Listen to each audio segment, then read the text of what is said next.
Today on The World Today, Indian Prime Minister Narendra Modi repeals controversial reforms on farming laws.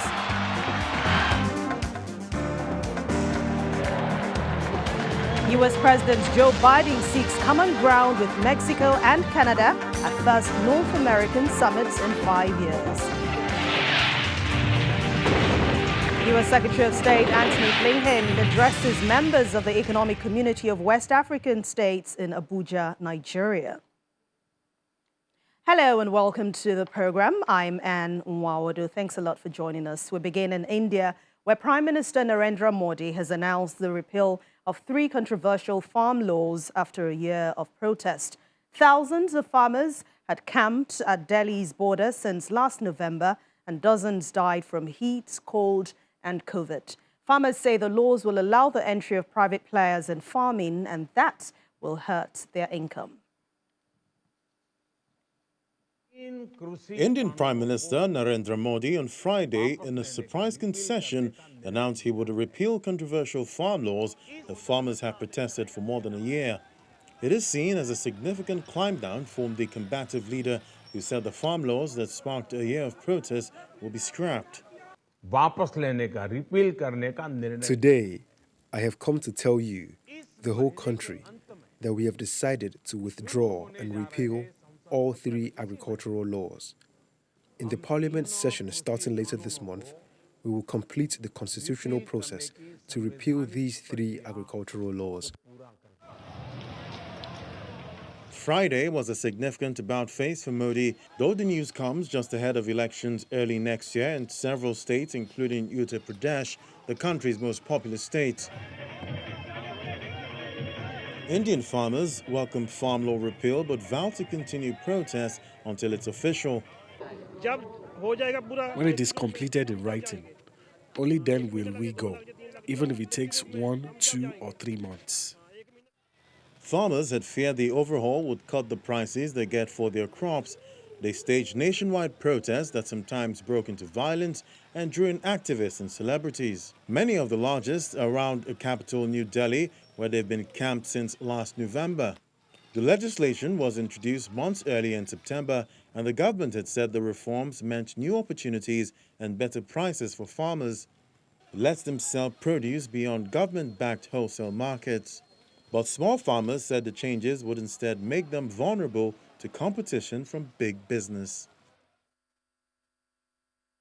New Delhi residents have struggled with breathing problems as high pollution levels continue in the Indian capital. The city of 20 million was the world's most polluted capital for the 3rd straight year in 2020. And that's according to Air, a Swiss group. And air quality has hit hazardous levels there and in other parts of northern India this month. The local government has launched a series of measures, such as shutting 5 power stations, extending school closures, and even appealing to vehicles to switch off their engines at traffic stops in a bid to contain the crisis. It is severe, definitely. Nobody knows that this is winters or this is because of the smog that we are not feeling the sun. And the pollution is so bad that we had to close down our schools, which is again a tragedy because finally they had started going out and now they're back inside. So yes, it is a gas chamber and we do not let our kids out. VOA's correspondent Anjana Pasricha joins us now from New Delhi, India, for more on this. Hello, Anjana. It's good to have you. Hello, how are you? All right. So how are farmers reacting to this major U-turn by the government on the controversial farm laws? Well, as you said, it was an unexpected announcement. So, of course, there were huge celebrations along the 3 highways near Delhi where thousands of farmers have camped for over a year. They distributed sweets, shouted slogans like "Long live Farmers' Unity." It is a huge win for them. Modi is a leader who does not back down from his decisions and had repeatedly said there is no question of repealing the laws. However, the farmers do not intend ending the protest just yet. They say they will wait until the laws are actually repealed by Parliament when it convenes next month. All right. Well, while Friday's announcement is coming as a surprise for many, we know Mr. Modi's ministers have been steadfastly insisting that the laws were good for farmers and there was no question of taking them back. So what's changed, actually? Well, the clampdown is being attributed to political reasons. The farmers form an influential voting bloc in two key states where elections are due next month, Uttar Pradesh and Punjab. Uttar Pradesh is the country's largest state and is politically extremely crucial. The laws had deeply angered the farming community in these states because they saw them as a threat to their livelihood. Their refusal to back down even after a year and insistence that they will not settle for anything less than the repeal had put Mr. Modi's government in a bind. It could not risk losing their support in the upcoming polls. For many farmers, I can imagine the sigh of relief for them. But what is the implication of this repealed legislation? What are the next steps to be taken from here? Well, that's a bit of a difficult question. You know, the laws, according to the government, were meant to modernize and reform the farm sector. Several economists had supported the laws, saying they will improve farmers' incomes. Indian farmers mostly own very small plots of land and have tiny earnings, which some say have been declining over the years, so they are in deep distress. Where farmers are concerned, they say they will now focus on asking the government to alleviate their distress by bringing in legislation to give them a minimum guaranteed price for all crops. That practice is currently followed only for 23 crops. Okay, just before I let you go, Anjana, what is the update with the shutdown order in New Delhi as a result of the air pollution? Well, you know, as you said in your report, New Delhi is pretty much a gas chamber. Schools and colleges have been shut indefinitely. Construction is banned, and the entry of all trucks except those carrying essential commodities is banned into the city. The state government has also asked people to work from home. Of course, many people are really worried about venturing out into the smog, and they tend to stay indoors. The city, which had opened fully as COVID 19 cases dropped, is functioning, and there is no complete lockdown, although the government has proposed imposing a weekend lockdown if the situation worsens. All right, thank you very much for your time, VOA's correspondent, Anjana Pasricha. Thank you so much for your time on The World Today. Thank you. Emergency crews are trying to reach 18,000 people stranded after floods and mudslides destroyed roads, houses and bridges in British Columbia in what could be the costliest natural disaster in Canadian history. Receding floodwaters helped rescue efforts, but the downpour blocked off entire towns in the Pacific Coast province, and it even cut access to the country's largest port in Vancouver, disrupting already strained global supply chains. Premier John Horgan declared a state of emergency and said the death toll would rise from the one confirmed fatality as police say that 4 more people are still missing.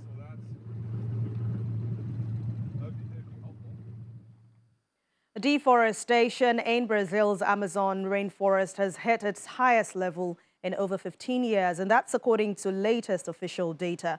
That report by Brazil's Space Research Agency found that deforestation increased by 22% in 1 year. According to that latest data, some 13,235 square kilometers was lost during the 2020 to 2021 period, and that's the highest amount since 2006. Brazil was among a number of nations who promised to end and reverse deforestation by the year 2030 during the COP 2016 climate summit. The Amazon is home to about 3 million species of plants and animals and 1 million indigenous people, and it's a vital carbon store that slows down the pace of global warming. U.S. President Joe Biden is seeking common grounds with Mexico and Canada as he hosted both leaders for their first North American summit in 5 years in a bid to revitalize regional cooperation. President Biden met separately at the White House with Canadian Prime Minister Justin Trudeau and Mexican President Andrés Manuel López Obrador, and then he held a gathering with all three of them. The talks were aimed at finding common ground among the three neighbors bound together by the United States-Mexico-Canada Free Trade Agreement, which governs some $1.5 trillion a year in North American trade. Our North American vision for the future draws on our shared strengths as well as three vibrant democracies with dynamic populations and economy wishing to work together. We can meet today and we can meet all the challenges if we just take the time to speak with one another by working together. And we have to end the pandemic and to take decisive actions to curb the climate crisis. We've had a chance to speak a little earlier today, but we have to drive an inclusive economic recovery and make sure all of our people share in the benefits. To have to manage the challenges of unprecedented migration in our hemisphere and to take on an equity that continues to deny opportunity to too many people. I want to begin by saying that we are all thinking of Canadians back home in British Columbia who are facing terrible devastation from floods. The President and I spoke about it earlier today, and I can reassure people in BC that we are doing everything we can to support and have the support of our neighbours in this, of course. Our Washington correspondent Maria Bird joins us now for more. Hello, Maria. Hello, good evening. All right, good evening. What more can you tell us about the trilateral meeting? This trilateral meeting is one that's really focused on healing. The president is very clear that he wants to heal the relationships between Mexico, Canada, and the U.S. And he's starting really focusing. He had private meetings with both the Prime Minister of Canada and the President of Mexico, and then he had a group meeting.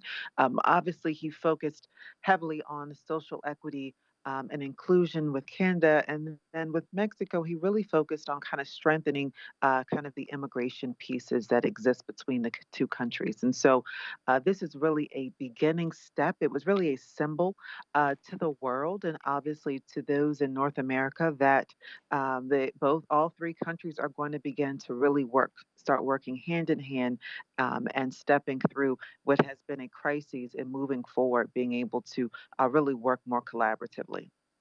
But how important is this summit to the region, and how is it even expected to benefit citizens of all three regions? Well, we know that global climate change is key factor and a key conversation not only for the global world, but specifically in the U.S. Climate change has been one of the top priorities for the president, and that was part of his very aggressive infrastructure bill, and we know that part of that is still under review. And so I think this is a real push to try to address some of the global climate change pieces. So that will directly impact the citizens, obviously of North America, but obviously across the world as well.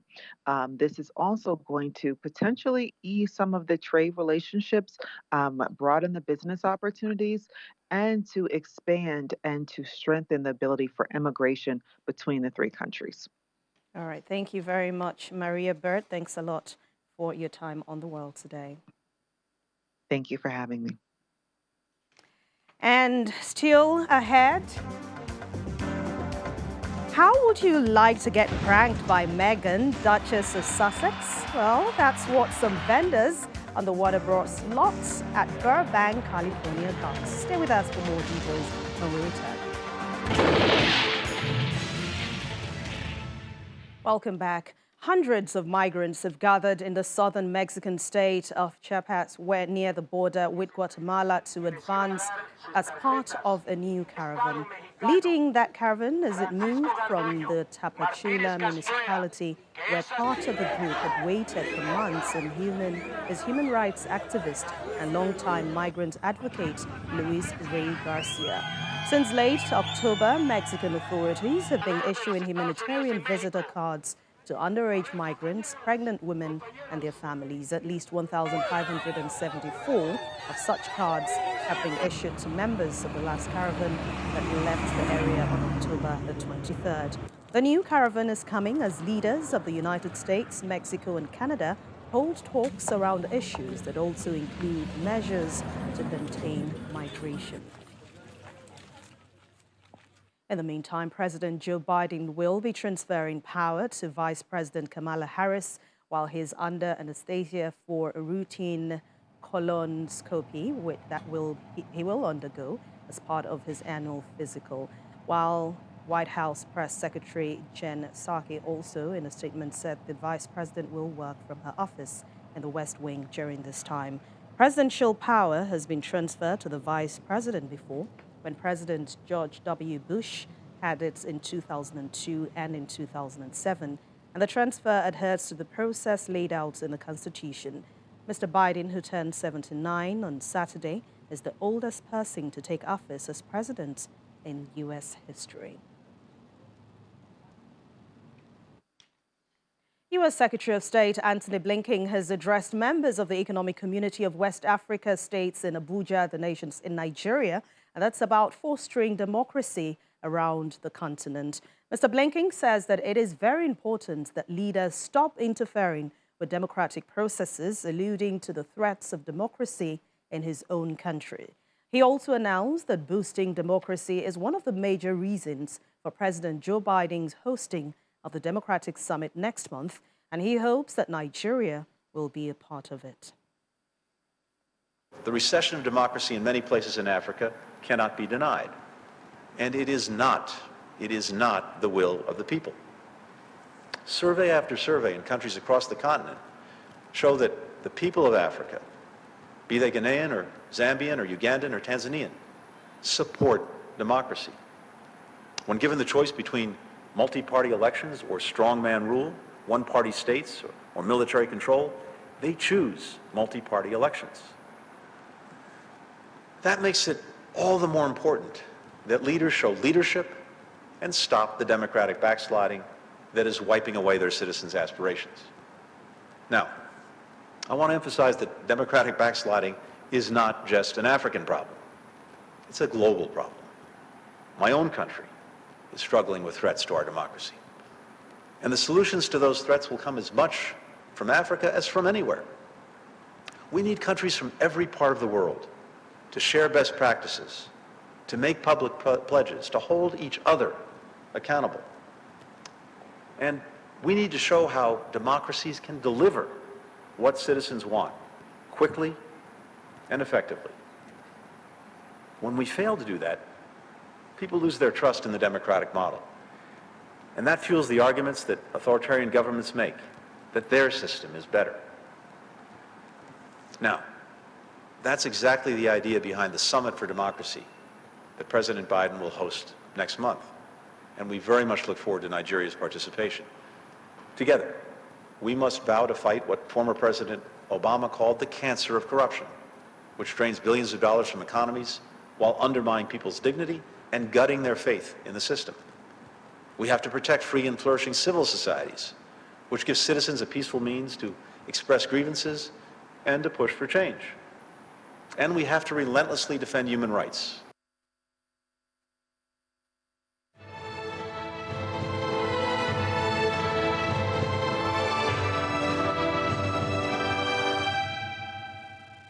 Austrians are looking at the next 20 days in lockdown starting from Monday, as the government says that it is now trying to curb the rise of COVID-19 cases. Here's more on our global update.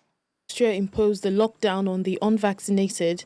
It has announced the full national COVID-19 lockdown starting on Monday. Chancellor Alexander Schallenberg said it would last a maximum of 20 days and there would be a legal requirement to get vaccinated from February 2022. We have decided to make vaccinations compulsory across the country very quickly. This is planned to apply from February 1st, 2022, substantially increasing vaccination rates.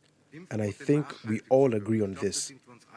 It's our only way out of this vicious cycle of virus waves.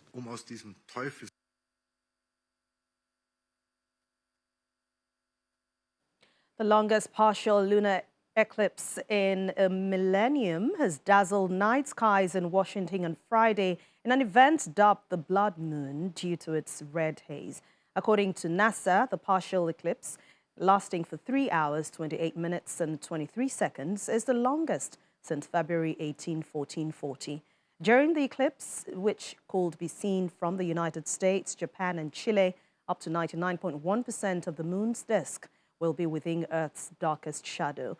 NASA says the next longest partial eclipse will take place in 2669.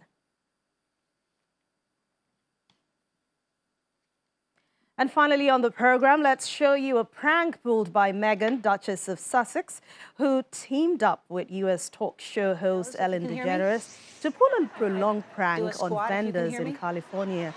Well, Meghan was instructed to say exactly what Ellen told her via an earpiece, which was captured on hidden cameras. The Duchess pretended to go shopping and then talk to vendors on the Warner Bros. Lot in Burbank, California.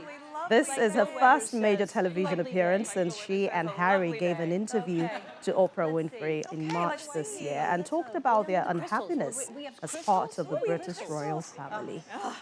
I haven't been shopping in a while, and I love it, and I miss it. I haven't been shopping in a while, and I love it, and I miss it. I love it, I love it, I love it. I love it, I love it, I love it, I love it. Can I touch things? Can I touch things? Can I touch them? Watch me, Pwama. Pwama, watch me, watch me. I'm going to touch. Oh, good energy, good energy. Good energy, oh, good energy, good energy, good energy, good energy. Okay. Okay. I have healing powers. I have healing powers. Can you feel my powers? Can you feel my powers? Let's just be silent for a second. Let's just be silent for a second.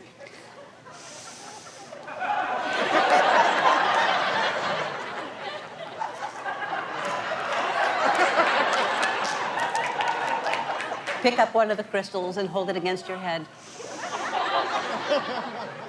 I'm going to hold this against my head. I'm going to hold this against my head.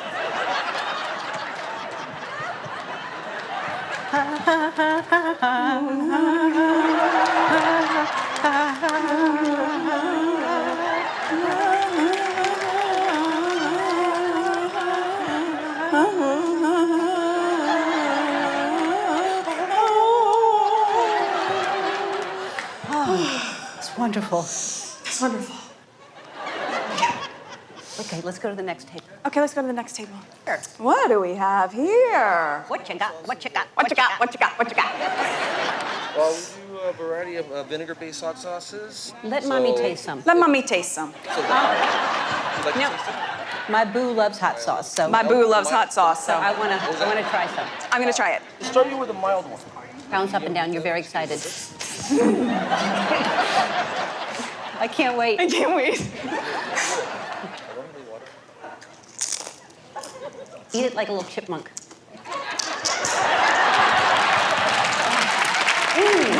That's not spicy. That's not spicy. Okay. Let me try something real hot. Let me try something real hot. Okay. Now, that was some prank. Well, with that very funny video, we end the world's day. Thank you so much for watching. I'm Anne Nwawodu.